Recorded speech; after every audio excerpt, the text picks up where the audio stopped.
Okay, hello and welcome to a new episode of the QCast. I'm John, joined again by my good pal Eddie. How you doing, buddy?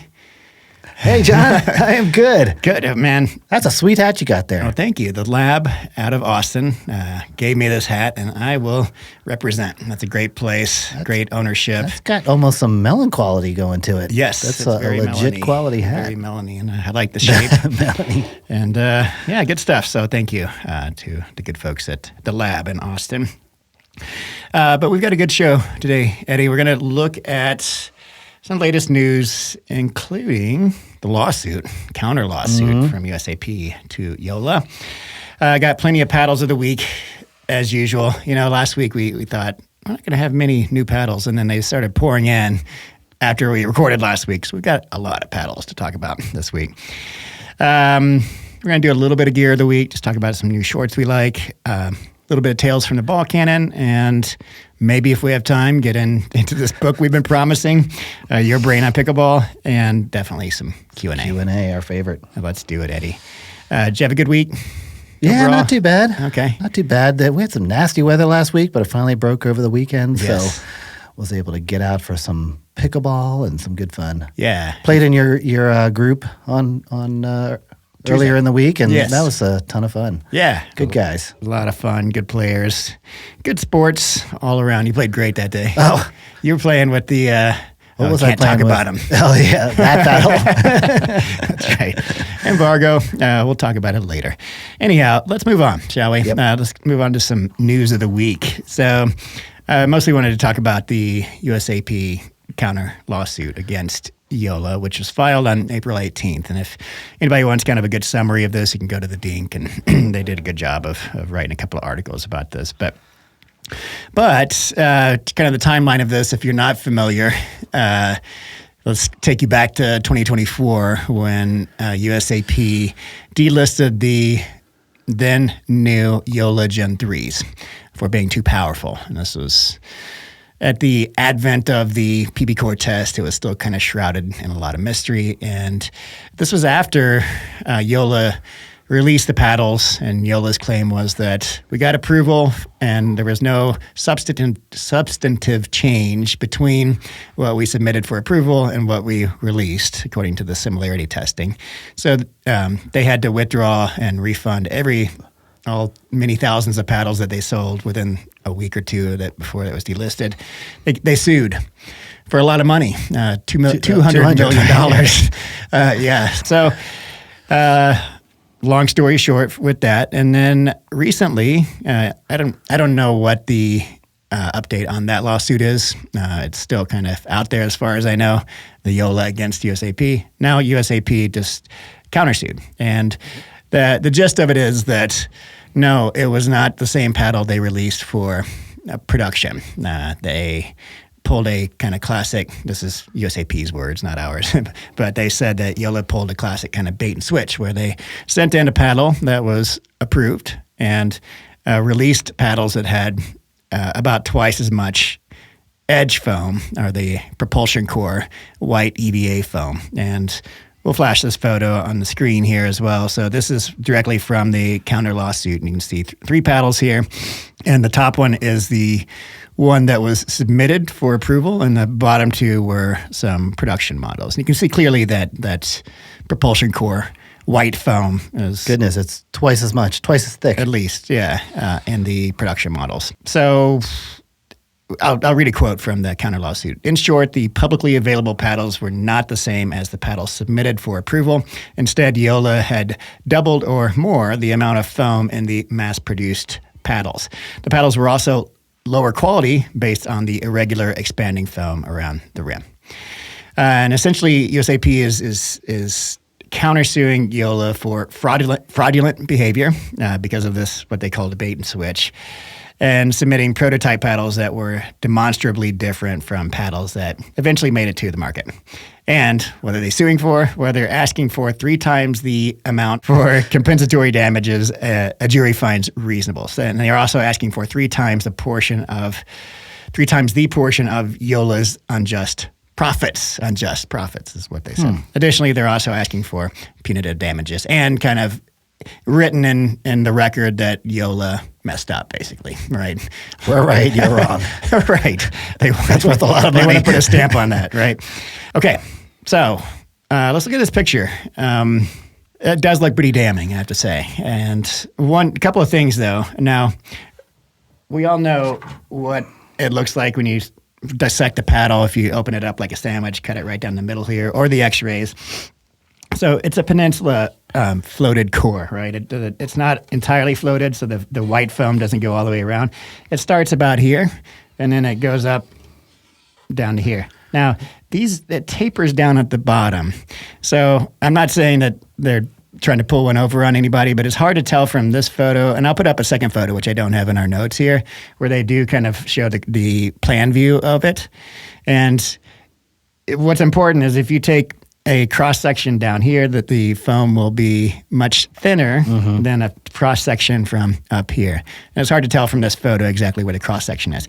Now, on the plan view, the second photo I'll show here, it does kind of look like the photos of the really thick foam are taken from up here somewhere, and the photos of the really thin foam are maybe taken from a little lower. So this is just something to be aware of, because the foam does vary in thickness according to where you... Interestingly, on those bottom two paddles, it sort of cross-sections right where the JOOLA logo is, not the logo, but the name of the company right there. Whereas that top one, it's unknown. There's no markings on it. Yeah. I mean, maybe there wasn't the JOOLA logo on the prototype. Hard to say, but and that hand is obscuring. I think I see some lead tape under the finger there. So also, if you look at this, and I'm looking at it, it looks like the prototype is 14 millimeter and the other two are 16 millimeter. Right. Now, you can see core crushing all through these suckers.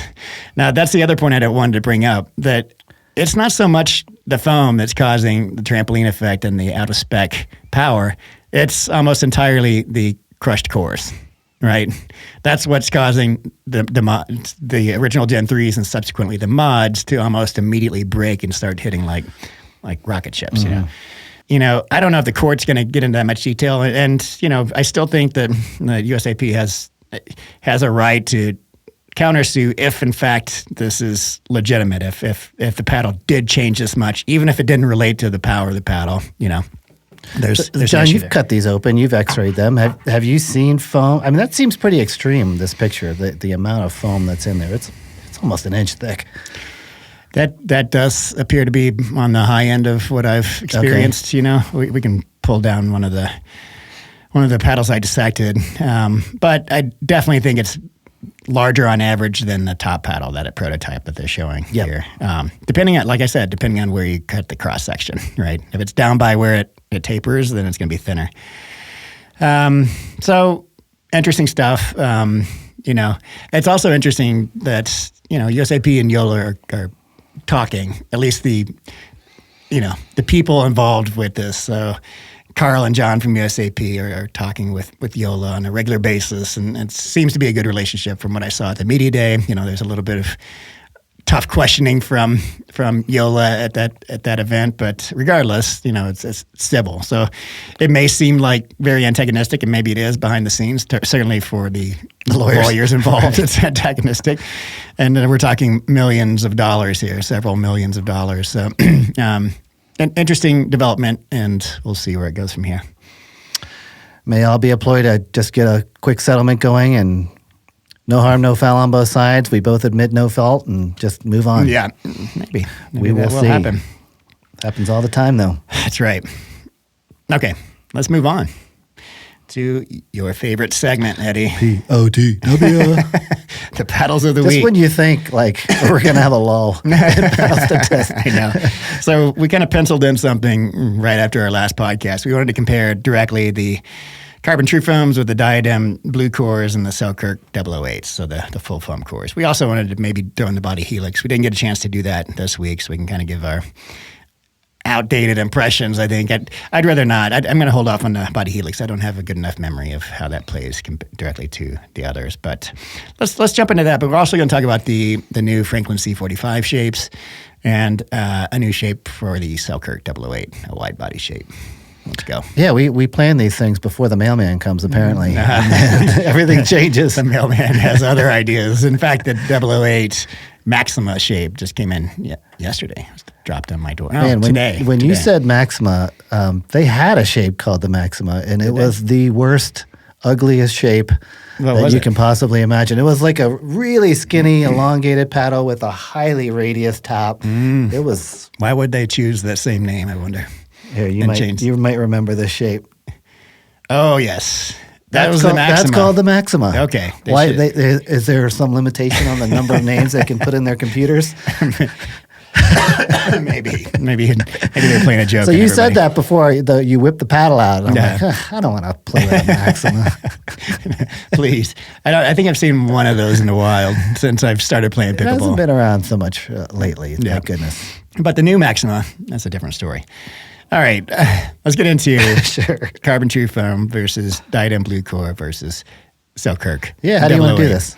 We didn't really do a head-to-head today. Yeah, so we didn't do a head-to-head, but we did hit the paddles side by side. And yeah, let's first of all, let's compare. So I'll say right off that of these, my favorite's still the Carbon True Foam.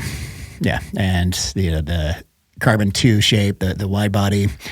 I would love a longer handle on that, but still, I feel like that paddle plays better than any of the other shape options. But it's getting close on some of these options that Selkirk is producing for the 008. So that's still, my favorite of all of them. Why is it my favorite? Mostly the feel of it, the dwell time, and the spin. All of those come together to be kind of the best feeling of this group. A really good paddle. Able to dip the ball. It's a power paddle, but it's not ridiculously powerful. It's more powerful, I'd say, than most of these other options, and the Diadem had definitely than the two that we've hit with for Diadem, BlueCore, and most of the other options for Selkirk 008. I think one is creeping up on or maybe even the same level of power as the Carbon True Foam. What is your impression of the True Foam compared to the BlueCore? Yeah, I agree with you. I like the power and the spin of the Carbon, but the Diadem is kind of a horse that's coming up in the race. You like that, huh? I do. The 19, not so much. But that 14 plays very well, and there's quite a bit of room for adjustability. It's so light in the hand. Swing weight's not very high, so there's a lot you can do with it. Whereas with the Carbon, it's pretty heavy stock. Yep. There's not a ton you can do. That's true. With weight. So if you're in need of adjustability, I'd say the Diadem might be the way to go. It hits very nicely.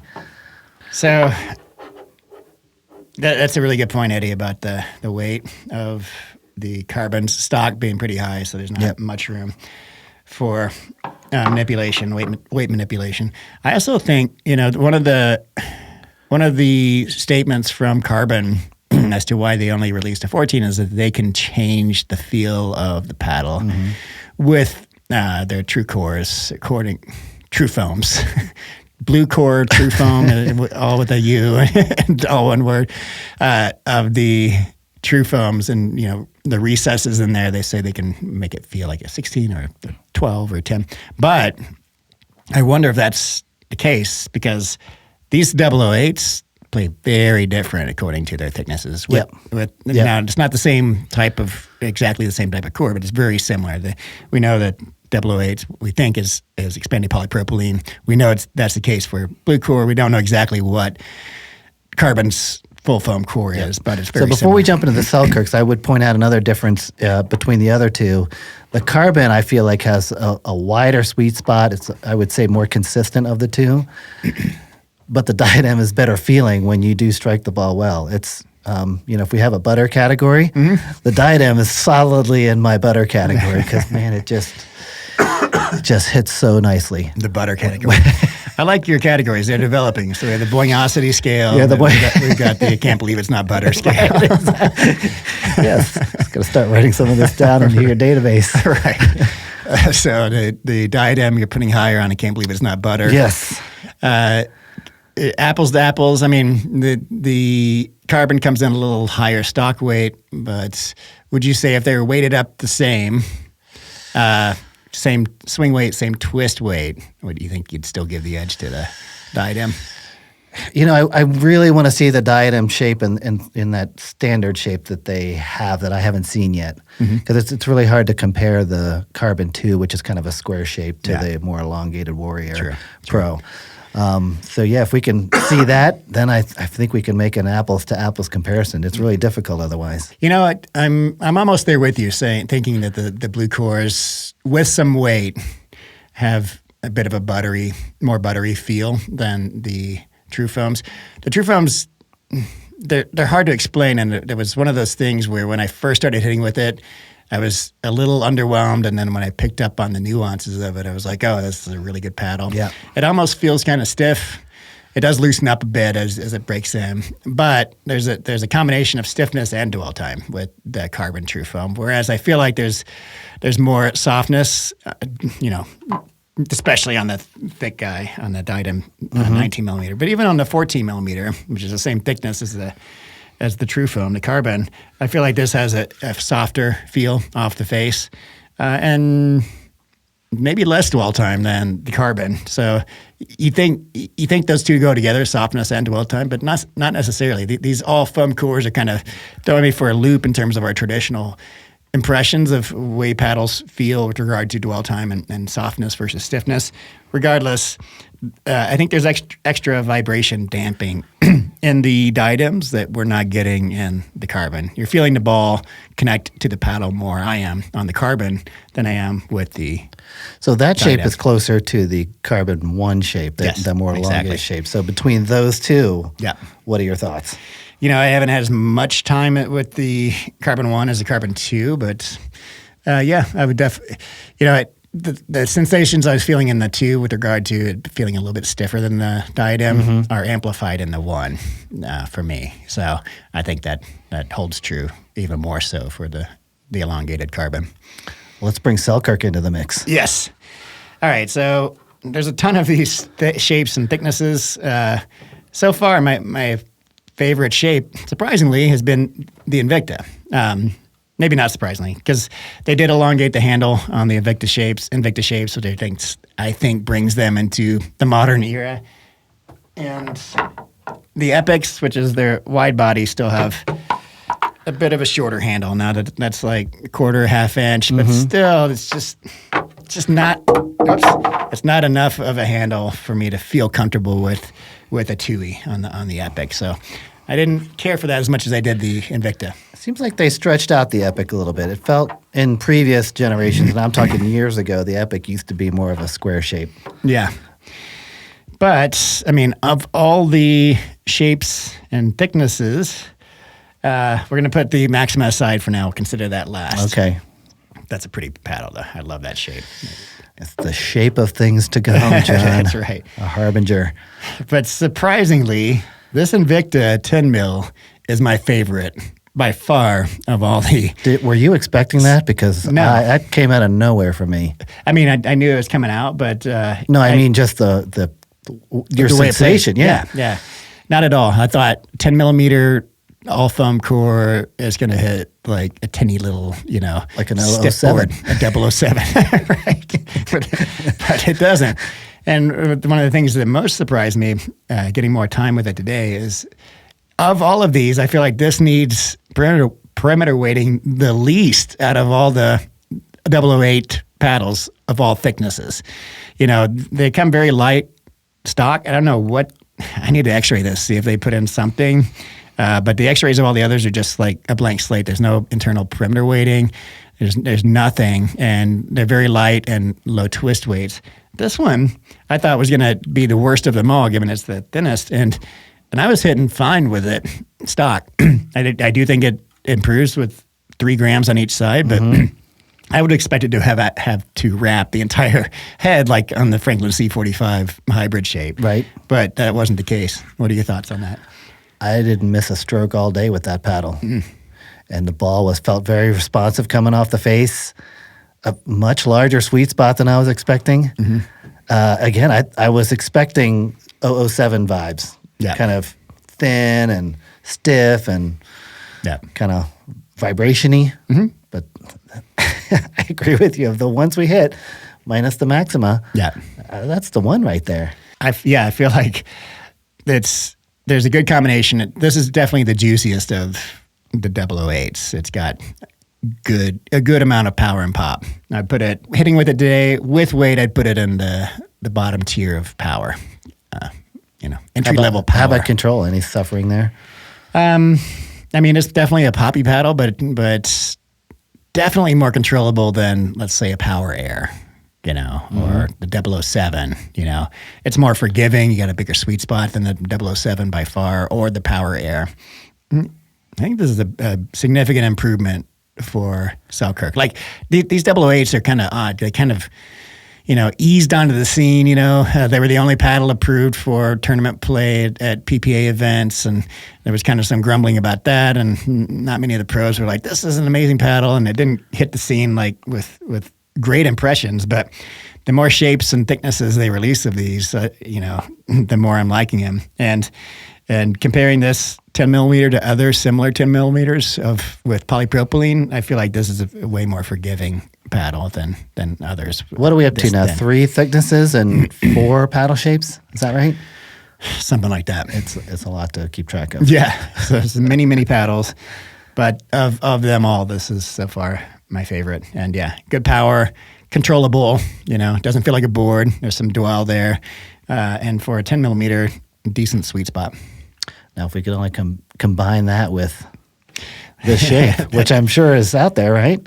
Yes. Is it in the catalog? Yeah. Well, let's move on to the Maximus shape. So I measured it today. It's exactly 16 inches long by 8 inches wide. So standard / wide body, 5.5 inch handle. So I mean, it's just aesthetically pleased. A slight arrow curve on the top and nothing roundish. I mean, if you put this right up next to the Pickle Hurricane Pro. Right behind you. Is it? Well, the neonic flare is right there, and that's similar. Yeah, they're similar shapes. Bam. That is a classic beauty. Nearly the exact shape. I dig it.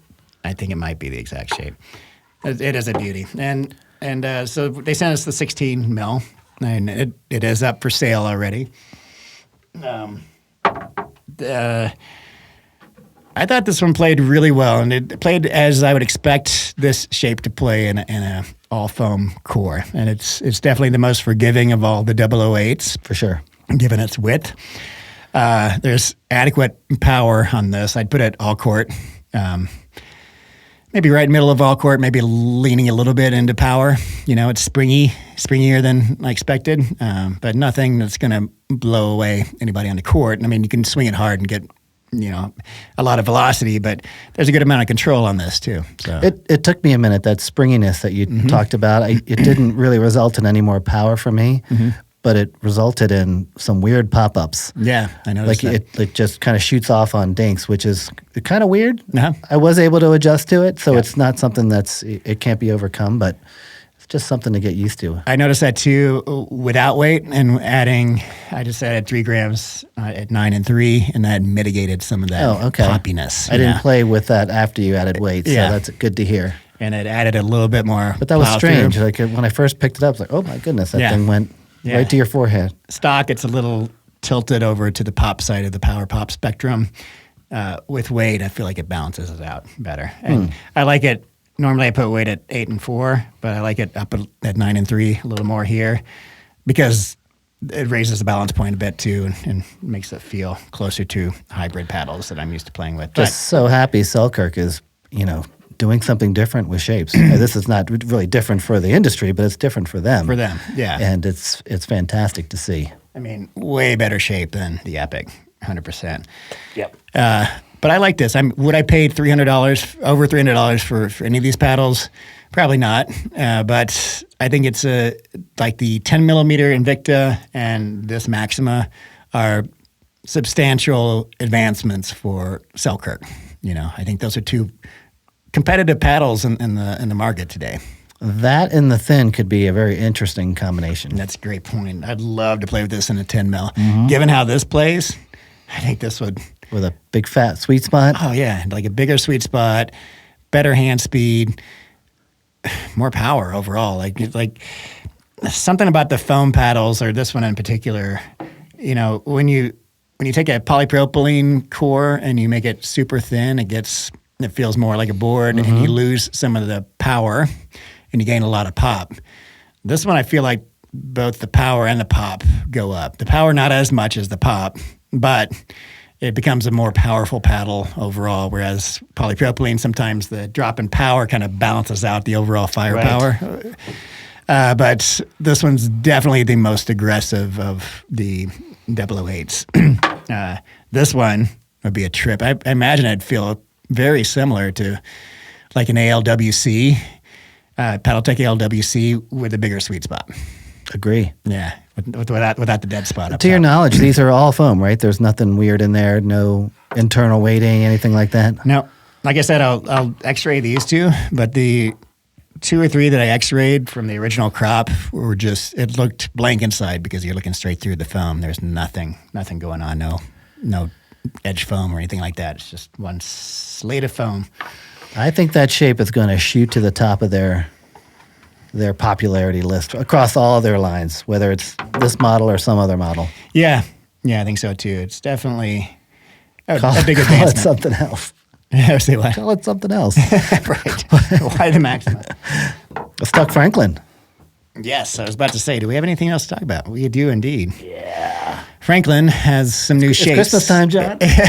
As we like to call them, the Christmas ornaments. So we have a shiny red and a shiny green. I do like this electroplated edge guard look. I think you can go overboard with this 100%. Like there's some gold ones floating around. Bread and Butter has one. And that's just, they're just playing around. Like not everybody wants a bright golden edge guard, but these are fairly subtle in the same way that the hybrid shape C45 had the kind of electroplated blue. Now we've got green and red to add to this. So I got some comments on the court. I played with it yesterday, and they were like, oh, that's a sharp-looking paddle. They do look nice. Yeah. A friend of the show, Michael, who was one of our video questioners last week, took some auto wrap and then used that as edge guard, and it matched perfectly with this iridescence. Oh, really? So I don't know how durable it is, but that's an interesting thing to try. And looking at this, I'll take this top one. Yep, that's the red one, John. Little scuff here, but at least we know. It looks like the base? Plastic underneath is probably it's dark. It's not that yellow. The yellowish one that they started out with, so it's not going to show a huge amount of contrast when you scrape off the shiny stuff. So we've got 2 new shapes here. They're Dynasty, which has been around for a while. This is their elongated rectangular paddle, the same shape that Hayden Patriquin and J.W. Johnson play with. And then we've got the Tempo, which is their wider, wide body, shorter paddle. So yeah, we held around with these today. Why don't you give us your thoughts, Eddie, on how they hit? Are these any different than the C45 in construction? No. It looks like the propulsion core, they're doing a little bit more in terms of exactly how they're molding it. So it seems to be a little more precise, but yeah. I didn't get a lot of time with the greenie here, but red just matches my game perfectly. The sweet spot on that to where I like to hit the ball is it's matching up nicely. It's got a really nice sweet spot. Maybe even more than the C45 in at least what I was able to detect today. Definitely stock. I feel like it's a bigger sweet spot than the C45. Yeah. And there's enough weight stock that it doesn't need perimeter weighting as badly as the C45 did. And I made some shots that I don't have any right making to hit this drive today. Cross-court drive that passed me during doubles. That was nuts. Comparing these two, I thought I would gravitate toward the Tempo, but again, it's similar to the Epic shape Selkirk. It's got a shorter handle.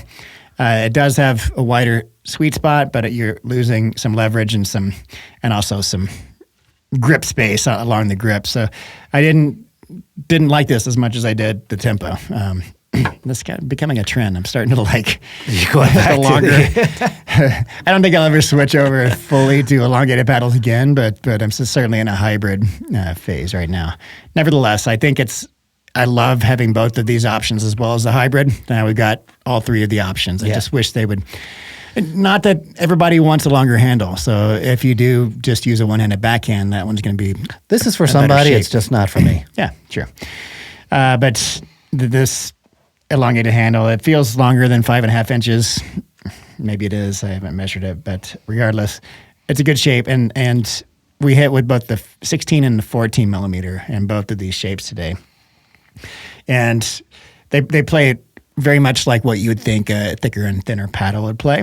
So it's a C45, so this is the Gen 3 kind of floating core, peninsula-shaped core with 2 layers of foam on the outside, bassier tone to start with, similar to the C45 hybrids.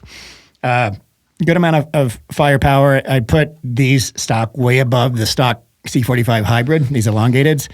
This one, I didn't hit with these as much, so I'm not going to. I think these hit about similar, well, maybe a little bit more plow through and power than the hybrids somehow. That didn't feel like it was lacking as much power stock. Anyway, much more power with the elongateds. They don't need weight as much, but they still, to me, are improved with weight. For this one, I put weight at 4 and 8 o'clock. On the wide body, I put it at 9 and 3. I think I took them off to put on another paddle. Regardless, I like having a little bit higher balance point on the wide body and a little bit to lower the balance point a bit with the elongated paddles. But what are your thoughts, Eddie, on the difference for the elongated, for the Dynasty shape in terms of the 16 versus the 14? I mean, it's what you would expect from a thicker versus a thinner paddle. No surprises there, but plenty of power with the 16. No issues, really, and plenty of control with the 14. So weirdly, they kind of meet in the middle as far as that goes. Yeah. I think the pop is higher on the 14 for sure. But, yeah, and in a similar way to the full foam cores that don't behave exactly like polypropylene, the foam-enhanced polypropylene cores that Franklin are using here smooth some things out with regard to the thickness of the paddle. So the traditional, Gen 2 polypropylene core, the thicker paddles are more control-oriented. You can get more power with full swings, but you can get more control with dinks in the softer game, but not a lot of kitchen prowess in terms of offensive capabilities, and the opposite is true for the 14 millimeter polypropylenes. That's smoothed out a little bit, whereas the 14 millimeter of the Franklin Dynasty, as well as the other shapes, is controllable. It's definitely poppier, but you don't lose as much of the control as you do with the traditional polypropylene 14 mils. And then vice versa with the 16, you maintain that power with full swings, and you get a little bit more control, but there's also some more offensive options at the kitchen. So. The Gen 3s and the full foam cores have gone a long way to mitigating all the things I didn't like about 14s. Yeah. That stiffness, the board-like feeling, the over-responsiveness in some areas. I think they've come a long way to just taking a lot of that away. And so you can enjoy a 14 for all the goodness of 14 with, taking away some of the bad. And I think one of the main reasons, which we haven't touched on yet, why the 14 has these control capabilities that previous 14s didn't, is because the sweet spot is bigger on this than traditional polypropylene 14 millimeter paddles. It's just a more forgiving paddle, and with the bigger sweet spot, you get more control. So of these two, and again, I'm not a big thin paddle person, but I'm liking the 14 better. You're getting better hand speed. You're getting more options for perimeter weighting on the 14, and more power overall, and without losing so much control that it becomes problematic. So this versus the hybrid. Ooh, that's a good question. I'm gonna hold off on that. I'm gonna hit them side by side. I mean, the hybrid, I'd say if you don't like to modify your paddle as much, then the elongated Dynasty is probably a better way to go. Because unless your entire goal is wicked hand speed, the hybrid shape of the C45 benefits greatly, in my opinion, from a lot of perimeter weighting, and you can do all kinds of stuff on that paddle with perimeter weighting and still keep it manageable. This, you got to be, you can play with it stock, it feels fine. If you do add perimeter weighting, you've got to be cautious not to make it too heavy in terms of swing weight, and so you got to keep it low on the paddle, etc. So if you don't like to modify your paddle and you like elongated paddles, this is definitely your shape. If you're on the fence between hybrid and elongated, I think you got to weigh those pros and cons for both before you make a decision. What about you? If you had to choose one of the hybrid or the elongated? If I had to choose one today, I will go ahead and make that choice, and it would be that 14 millimeter. Okay. Right there. I think elongated, I Dynasty. think the sweet spot is in a better place for me. There's still some level of adjustability with weight. With this one, not so much, but with that one, definitely more so. The C45 hybrid, you could, like you said, you could throw 20 grams of weight on there and still be fine with swing weight. You probably couldn't do that with this, but this one doesn't need it. True. Weirdly, out of the box, this seems a little bit bassier, a little deeper in sound than the ones we got, the kind of the early production hybrid shapes. Okay. Yeah. Yeah, I remember them being a little higher in pitch, but they dropped pretty quickly. Yeah. So we'll see where this one goes before we make a final decision on which one we're going to play with more long term. Now, the hybrids do break in quite a bit. There's a lot of reports of break in, and I noticed ours doing the same. So, time will tell if they've kind of addressed this. And I haven't asked the owners of Franklin yet, if anything is different, if they made any tweaks. I know it's the same core overall. Yeah. But if they made any tweaks too. Let's hope so, because both of our paddles developed a fairly significant rattle. Yeah, that's true. Not these yet.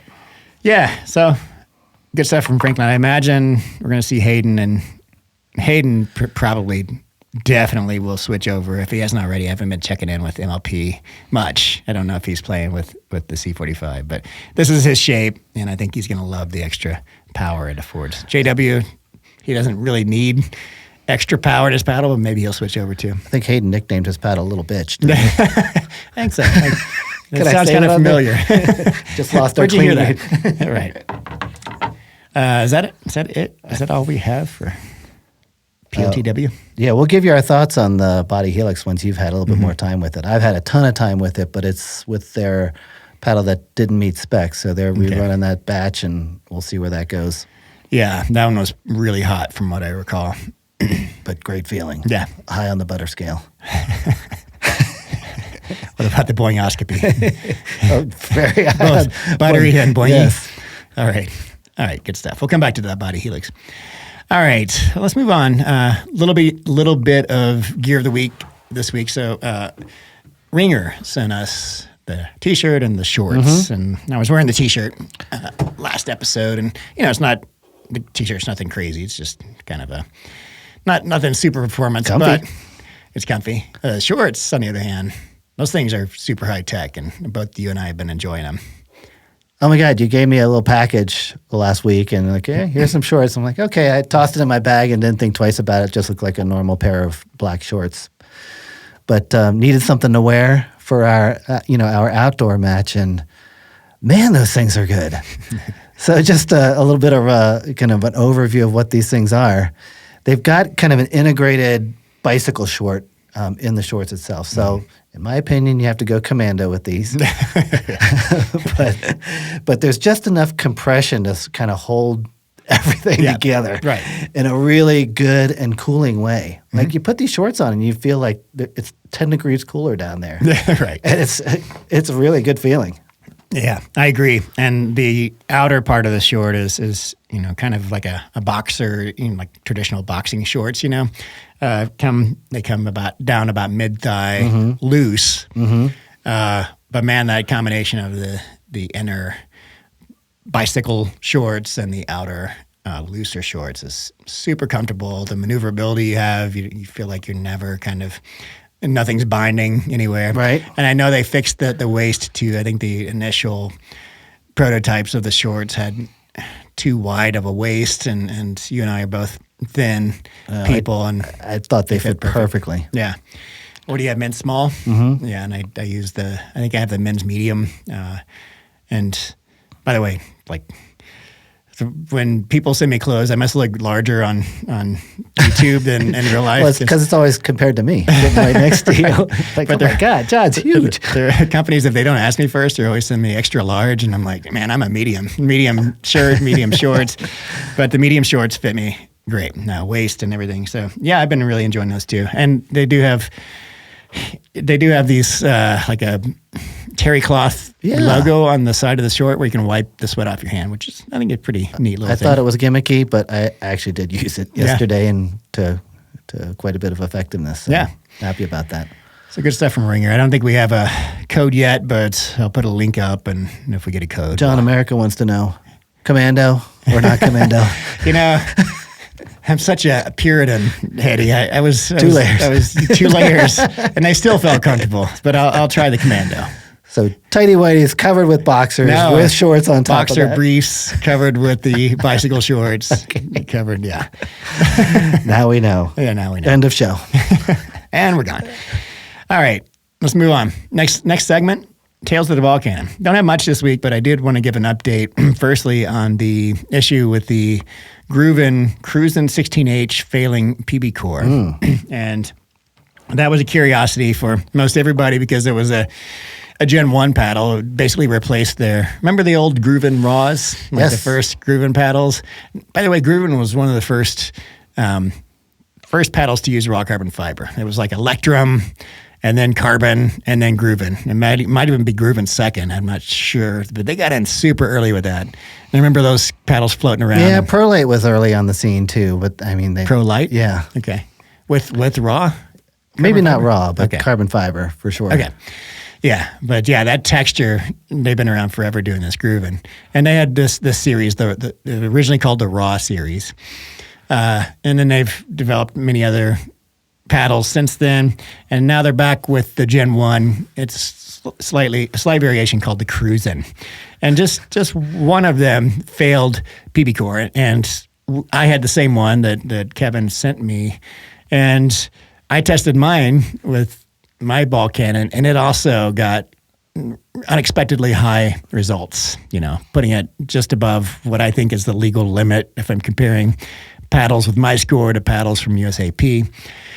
And I was like, whoa, what's going on with this? You and I took it out and hit with it, and it hit a lot hotter than we expected. Maybe not like illegally hot, but way springier than we expected. Now, Kevin from GRUVN, the owner of GRUVN, just sent out an email to the paddle reviewers that he sent these paddles to, saying that things have been cleared up with USAP. And USAP took the paddle that they PBCoR tested that failed and did CT scans of it, so these 3-dimensional x-rays basically, and it was in fact core crushed. I'll flash this up on the screen. This is a profile of the paddle in question, and you can see quite significant core crushing. So if you look at, just imagine slicing a paddle right through the middle of the paddle, and the cells are crushed basically. That is some amazing definition right there. I mean, the walls of the polypropylene are so clear. I want that CT scanner.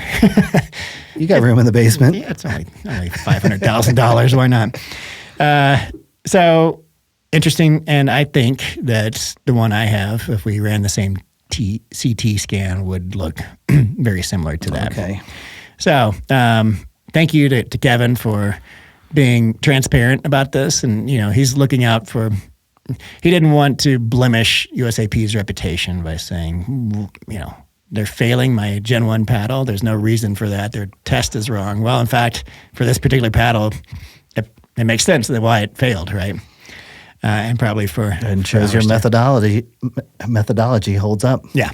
And to Kevin's credit, in addition to being transparent about it, he was saying that this is the first time he's experienced this, and it must be just something about one particular lot from the factory in China that they used, that the QC wasn't there, and they got a crushed panel of polypropylene.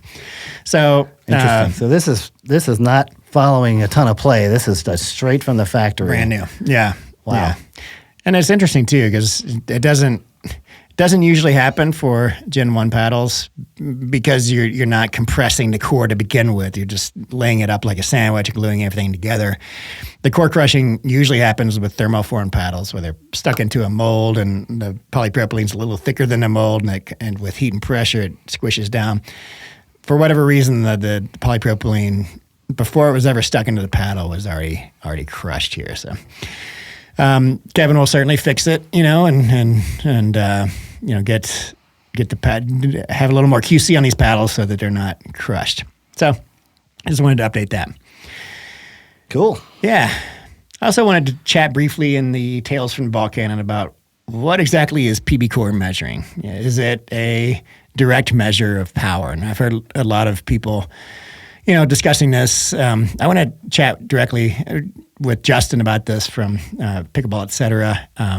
We have discussed this, privately, briefly here and there, but I think has some good ideas about this. But he's very much a skeptic that PBCoR is measuring power. He thinks it's measuring something else, and he hasn't really said yet publicly what that is. But yeah, I kind of wanted to address that because I think there is a lot of skepticism out there right now. Like, with the exception of this GRUVN, and there's still some weird results coming out of USAP. So far weird. It might be explained later for various reasons, right?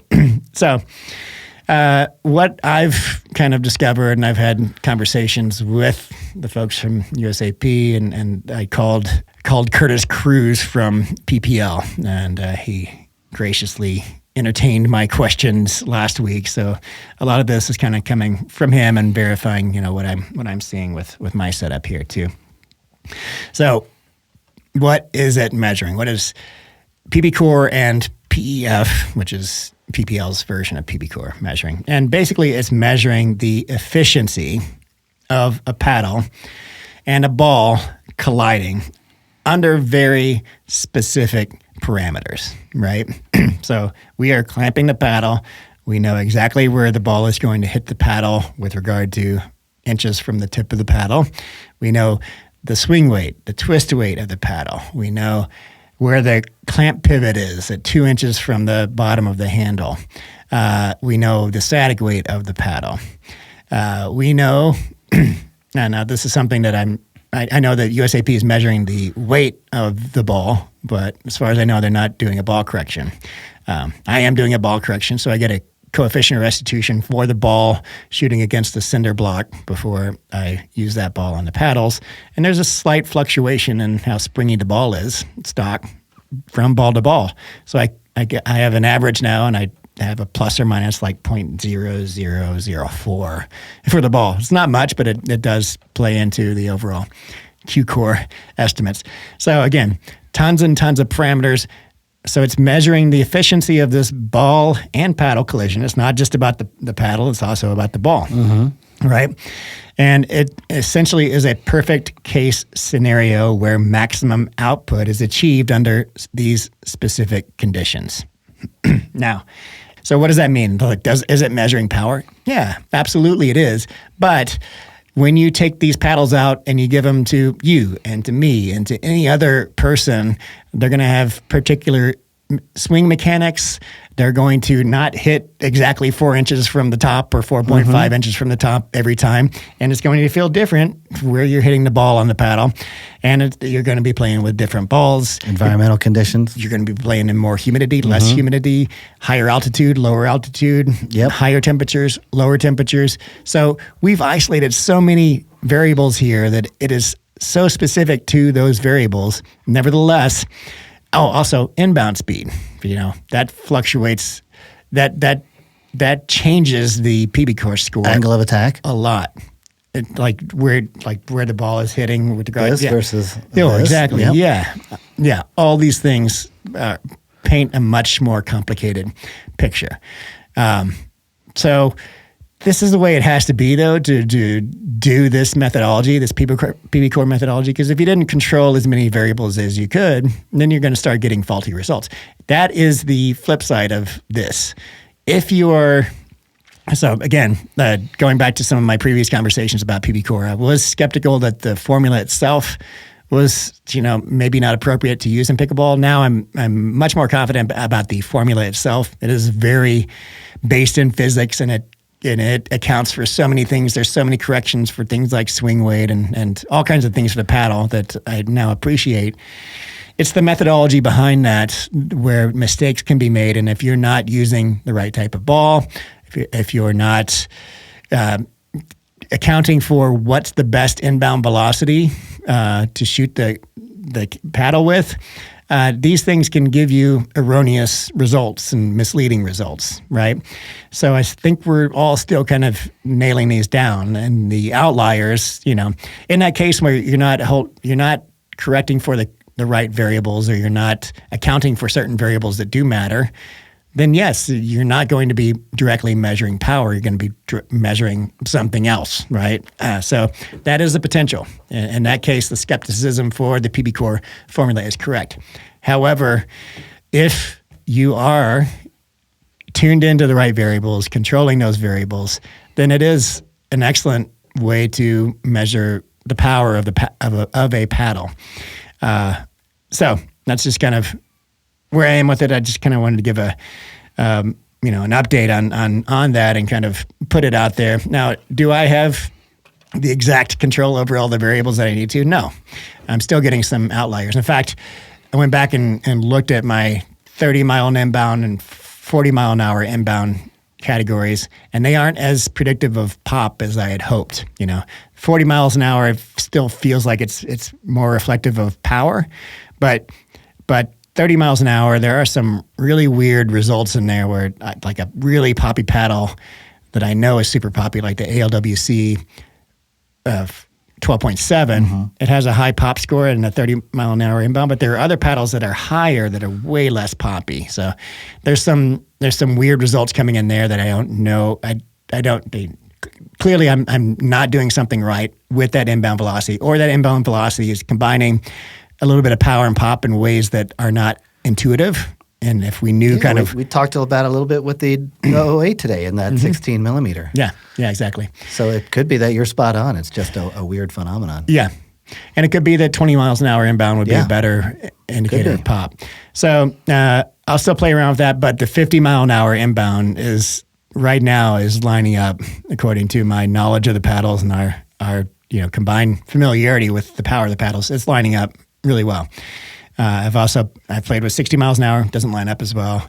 I played with 55, doesn't line up as well. I played with 45 and 40-30. So I'll keep manipulating these things, but so far I'm confident that the 50-mile-an-hour inbound is a really good indicator of the overall firepower of paddles. And I do plan to put this up on my website fairly soon.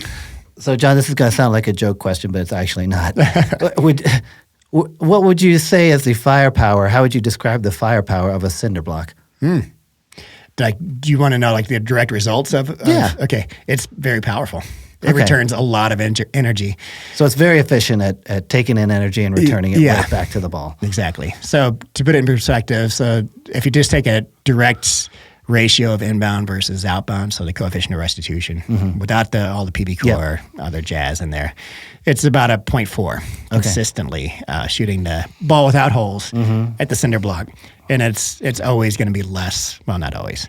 For the most part, it's going to be less on any paddle you're testing. A severely core crush paddle, like that JOOLA Perseus 4, sometimes it's upwards of 0.5 or so in certain areas of the paddle. But for the most part, paddles are going to be lower than a cinder block. Okay. So if you really want a powerful paddle, get yourself a cinder block. No, I only asked because that's kind of your standard for your ball measurement. Yeah.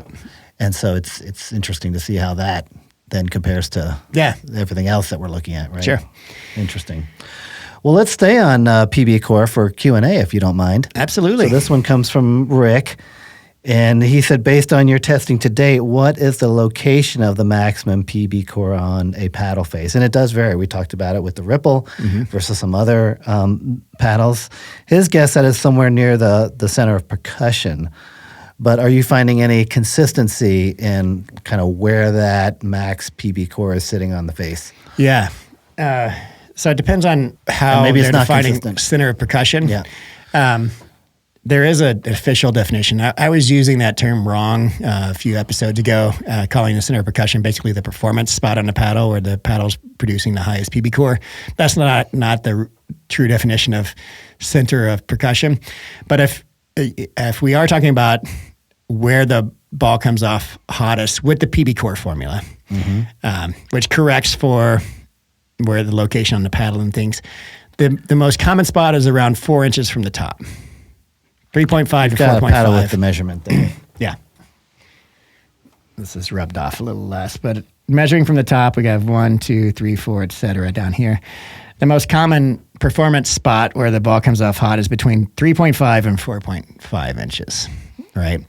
It does dip down to 5 on, I'd say outside of that 3.5 to 4.5 range, there's probably 10% of the paddles so far are getting, and mostly they go down further. Interestingly, if you take the raw coefficient of restitution, just how fast the ball comes off, oftentimes it's down here, 6 and 7 inches, but the PBCoR formula corrects for that because, like we mentioned last time, when you're swinging a paddle, the parts closer to your hand are swinging slower than the end of the paddle. So there's a correction factor in there. So it brings up the maximum PBCoR a little bit on all paddles. And like I said, that's the spot. Now we're clamping the paddle at 2 inches. You can see on all the ones I've tested, I've got a little dot on the handle.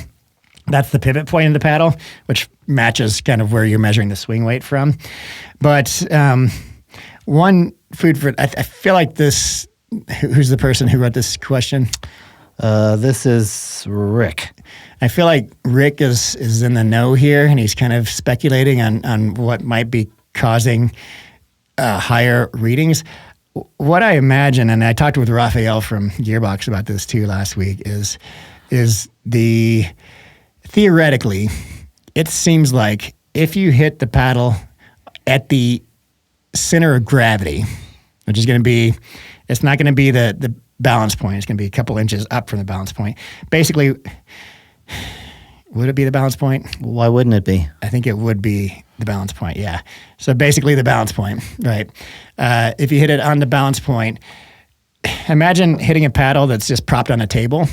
If you hit it up here, it's going to do a back flip. Right. If you hit it down here, it's going to do a front flip. You're losing a lot of the energy of that from the ball hitting the putt. But if you hit it right here and it shoots directly back, I feel like that's going to produce the highest PBCoR or highest outbound. I could be totally wrong about that. I've been wrong about every speculation about hitting the paddle because if you do hit the paddle, and I haven't tested this based on where you're hitting on the paddle, but if you hit it at 4 inches and you just hit the paddle and it's not even clamped, it's going to fly backwards, do 1,000 backflips, but it's going to return the exact same velocity as if you clamp the paddle as stiff as you can and you hit it there. Now, part of that is because the vibration frequencies don't have time to return to that spot to amplify the ball because the ball is coming off the paddle. But I feel like there's still room in all of this physics for there to be a spot somewhere about where the balance point is, where other things being equal, the ball is going to return more mass. Now, other things aren't equal because you're clamping the paddle at 2 inches from the base, which is where most people are holding it, right? So that's going to raise it 2 inches. That's where I was getting to raise it 2 inches from the balance point because this is the pivot point, right? So lots of stuff to think about. I feel like this person. I think it's Rick. Yes, Rick. I feel like he's kind of onto something here. Probably knows something. Anyway, fun stuff. John, it could be that. I mean, you're at 5 inches from the top. Let's say you're hitting the paddle at a 90-degree angle, right, or something close to it. Yeah. Could there be something to the fact that higher or lower on the face, you're not hitting the paddle at 90 degrees? Wouldn't that change some of the physics involved? Yeah. So my cannon, the way I move it, so I have a laser pointer that can... Does the whole cannon move? Well, it moves side to side, so it pivots like this. But what I do to correct that is let's say the direct 90-degree angle is at 5 inches. Yep. If I move the cannon over to 3 inches, I also pivot the paddle a little bit over to match that at a acute angle, right? Very good. Not acute angle, but a 90-degry angle. So I correct for that a little bit. So smart. I don't know about that. Brilliant. Brilliant. I'm just persistent. I will grind all day to get numbers. John, I think that's it for Q&A this week. Okay, Eddie.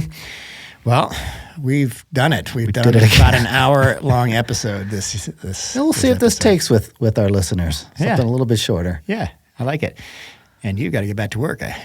You got it. I think so. All right, Eddie. Great to sit across from me again. And I'm heading to Naples, Florida to catch Wednesday of the U.S. Open. That is exciting. Yeah. And I will be back on Thursday and give you the scoop. Okay. I'll be here waiting at your front doorstep. All right. Take care. Bye.